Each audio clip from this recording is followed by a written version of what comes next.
ఇకపై మీకు ఇష్టమైన ఫేవరెట్ సీరియల్స్ యొక్క ఫుల్ ఎపిసోడ్స్ యూట్యూబ్లో అందుబాటులో ఉండవు. కేవలం సన్నెక్స్లో మాత్రమే ఫ్రీగా చూడొచ్చు. అంటే ఆఫీస్ వైపు రాక 3-4 రోజులైంది కదా. అవును, ఆ కారణం చేత దుమ్ము పట్టొచ్చు, కానీ ఈ ఫైల్స్ అన్నీ ఎందుకు చిందరవందరగా పడ్డాయి?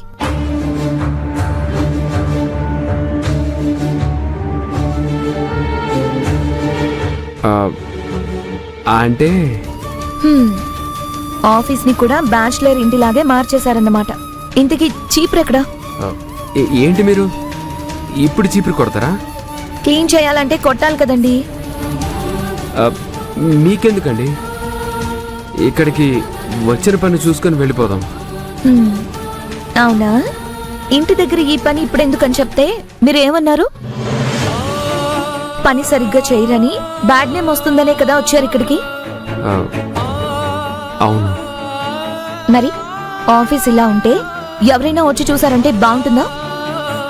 మీరెంత మంచి పర్సన్ అయినా పరిసరాల్ని చూసి పక్కకెళ్ళిపోతారండి. ఆఫీస్ క్లీన్ గా ఉంటేనే కదా మీ క్లీన్లీనెస్ కి డ్యామేజ్ ఉండదు, తెలుసా?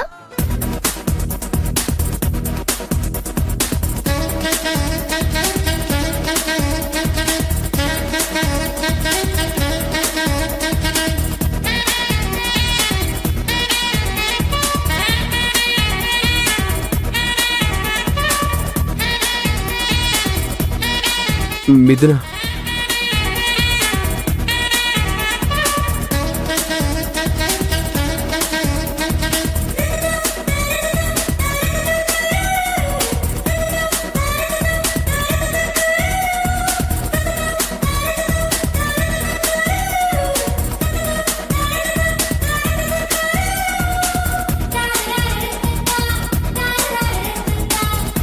జాగ్రత్త.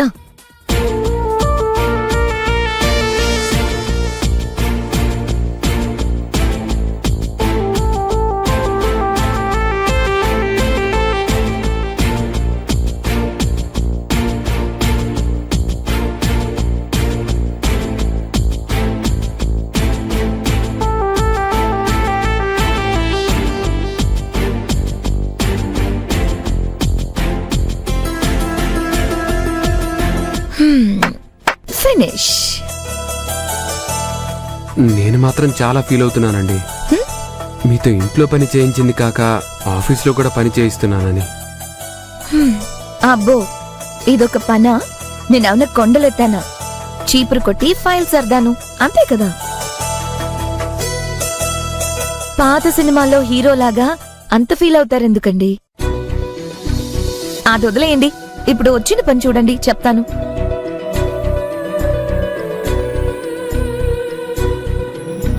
ఏం కావాలి?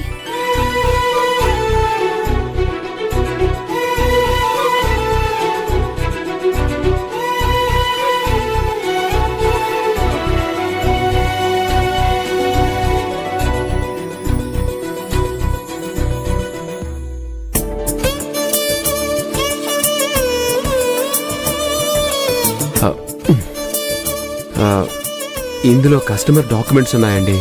ఇది తీసుకొని పోలీస్ స్టేషన్కి వెళ్ళి ఎన్ఓసి సర్టిఫికేట్ తెచ్చుకోవాలి.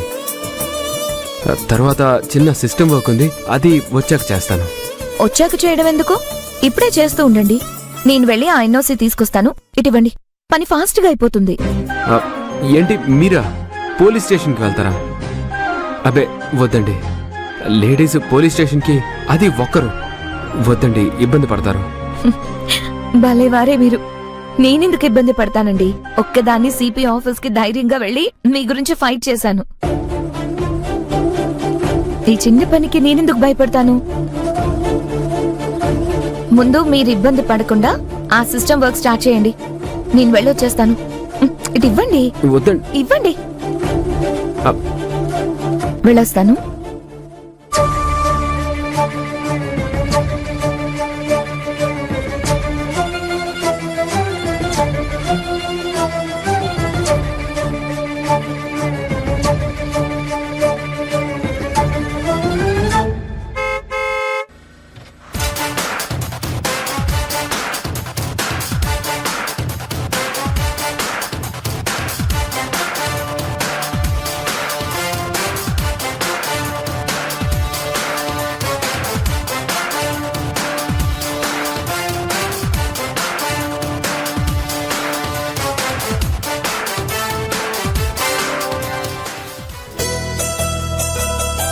Excuse me ma'am.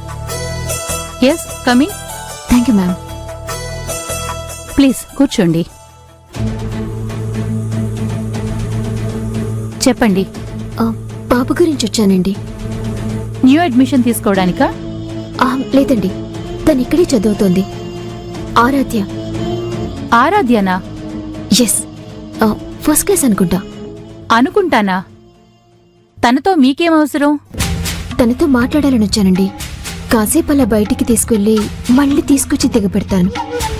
మిమ్మల్ని నేను ఫస్ట్ టైం చూస్తున్నాను. పేరెంట్స్ పర్మిషన్ లేకుండా అన్నోన్ పర్సన్స్తో పిల్లల్ని పంపించడం కుదరదండి. నేను అన్నోన్ పర్సన్ని కాదండి. ఆరాధ్య మా అక్క కూతురే. పర్లేదు, పిలిపించండి. సారీ అండి, కుదరదు. ఓకే, వాళ్ళ నాన్న చెప్తే ఓకేనా? చెప్పించండి. నంబర్ నా దగ్గర లేదు, మీరే నెంబర్ ఇవ్వండి. ఇప్పుడే నేను మాట్లాడిస్తాను. అదేంటండి అలా అడుగుతున్నారు? కనీసం నెంబర్ కూడా లేదా? నేను చెప్తుంది నిజం. అబద్ధమైతే గౌతమ్ గారు చెప్తారుగా మీకు. ఒకసారి మీరే ఆయనకి కాల్ చేసి నాకు ఇవ్వండి. మీ ఎదురుగానే మాట్లాడతాను. ఆయన ఓకే అని పర్మిషన్ ఇస్తేనే పంపండి. ఓకే అయితే ఇదిగో మాట్లాడండి.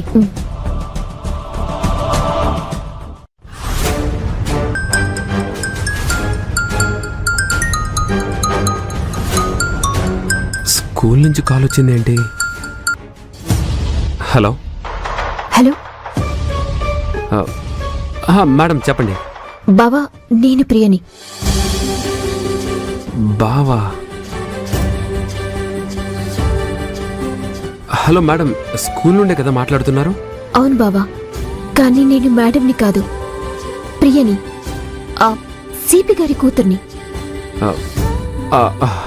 ఓ, సిపి కూతురా? సారీ కన్ఫ్యూజ్ అయ్యాను. ఇట్స్ ఓకే బావా, నేను ఆరాధ్యని చూడాలనిపించి వచ్చాను. కరెస్పాండెంట్ గారు మీ పర్మిషన్ కావాలి అంటున్నారు. అయ్యో అవునా? మీరెవరో తెలియకనుంటారు. మేడంకి నేను చెప్తాను, కానీ చెప్పండి బావా. మీరు ఆరాధ్యతో మాట్లాడేటప్పుడు వాళ్ళ అమ్మ లేని విషయం తీసుకురావద్దు. ఆరాధ్యకి తెలీదా బావా? తెలీదు. మీ అక్క నా ప్రపంచంలో ఊపిరి వదిలిపోయినా తన ఊహల్లో బ్రతికించే ఉంచాను. అమ్మ ఎక్కడుంది? ఎప్పుడు వస్తుంది? పచ్చని అడవి మొత్తం నిప్పంటుకుంది. మీ అమ్మ ఆ పిల్లల బాధ్యతను తీసుకుంది. ఆ తల్లి లేని పసిపిల్లలు పెరిగి పెద్దవైనప్పుడు తిరిగి మీ అమ్మ మన దగ్గరకు వస్తుంది.